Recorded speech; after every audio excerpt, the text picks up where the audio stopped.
I'm Christopher Hitchens, and implausible though it may seem, I want to talk about the Ten Commandments. Who am I, you may well ask, to instruct or advise you on these grave matters, but even Moses himself was a revisionist and issued at least 4 versions of the Decalogue, or the top 10.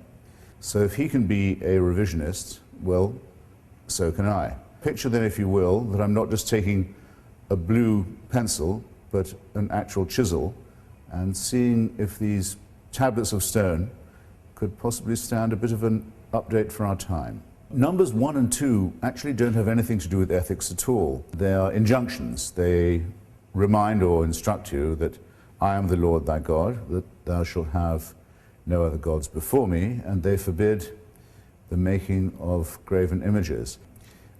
The commandment against the making of graven images, or images of God, is very upsetting to many Catholics who often leave this bit of the commandment out, because where would Christian art and devotional painting be if you couldn't make impressive images of God, his son, his son's mother? Then we are rather sternly ordered not to take the name of this God in vain, and it's then added rather superfluously that you won't be held guiltless if you do take the name of this Lord in vain. Well, no one has ever worked out exactly how to obey this commandment. Is it taking the Lord's name in vain to shout, God is great, while blowing yourself up and killing innocent people? Some say it's obedience to the law of God. When I say God knows, I really mean I think that nobody knows. It's usually wise when promulgating eternal laws to be clear about what you mean. Remember the Sabbath day to keep it holy. The Christians who want this inscribed in courtrooms and in schoolrooms would end up taking Saturday off rather than Sunday, because this program of commandments is actually a program for the establishment of a fundamentalist Jewish state. Commandment number 5 enjoins that thou shalt honor thy father and thy mother, which seems reasonable enough. It's an interesting commandment because when given in full, it says that if you do so, you will have a longer tenure of the land that's been promised to you. It's one of the few commandments that comes with an inducement, if you will.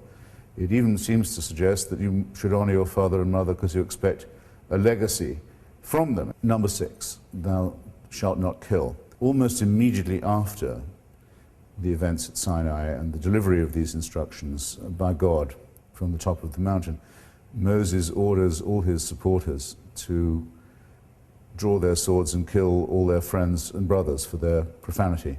Number 7, thou shalt not commit adultery. The Turkish government, an Islamic party, recently tried to make this actual law in Turkey itself, but failed. It's difficult to see why this well-known offense should be classified with murder and theft and perjury.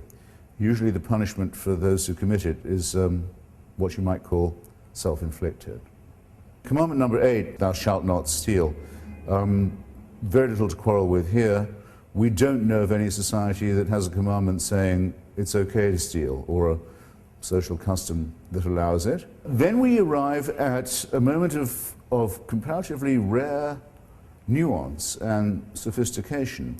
Thou shalt not bear false witness against thy neighbor. The idea of convicting someone who is innocent by bearing false testimony against them is and should be shocking to the entire human conscience. So this is not only one of the finest of the commandments, maybe the finest, but in its stress on the not and the false witness against, it shows a very rare and careful sense of the balance and scruple that's required for judgment and justice. The last of, at least this version of the Ten Commandments, is also sometimes famous by its number, number 10.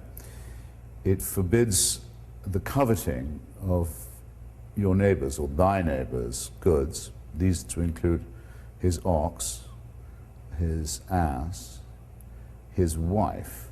I think there may be 3 thinkable objections here. First and most obvious, it considers the female of the human species to be equivalent to the chattel. Second, by way of objection, it's the only commandment that punishes thought. Here you're not forbidden to do anything. You're forbidden to think even about something. And third, the attempt to suppress an instinct, a desire that must have been put by God into us in the first place. Otherwise, how would we know? The essential division of opinion is this: did God make men, or did men make many gods? There are enough discrepancies just in the well-known version for us to be certain that we're looking here at a God who improvises, who's jealous, who's short of temper, who's inconsistent, or, if by any chance God didn't make Moses and the Hebrews, that the people who made God were jealous, short-tempered, inconsistent, and capricious in their turn. I don't know about you, but as between the consideration that man was made by God or that many gods were made by men, I've never thought there was much doubt as to which was the correct version.